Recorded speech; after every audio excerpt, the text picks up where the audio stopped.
তখন ইমাম আহমদ ইবনে হাম্বলি বলল, তুমি রুটি দলা ইয়া করো, আস্তাগফিরুল্লাহ, রুটি বানাও, আস্তাগফিরুল্লাহ, রুটি খেয়ে আবার নাও, তখন পড়ো আস্তাগফিরুল্লাহ।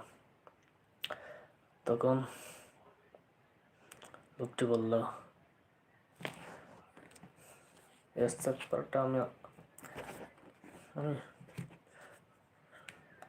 আল্লাহ এমন কোনো ইয়া দেয় নাই যা আমি পাই নাই ইস্তেগফার পড়ার জন্য, কিন্তু একটা আশা পূরণ করে নাই।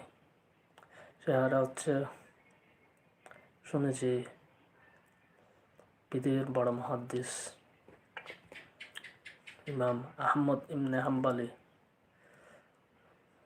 ওকে আমি আছে পৃথিবীর বড় মুহাদ্দিস আহমদ ইবনে হাম্বলি, ওকে দেখার জন্য আমি আল্লাহর কাছে ফরিয়াদ করছিলাম।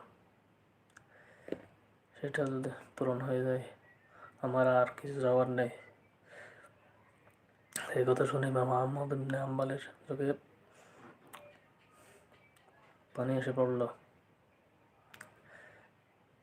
তখন ইমাম আহমদ ইবনে হাম্বলি বলল,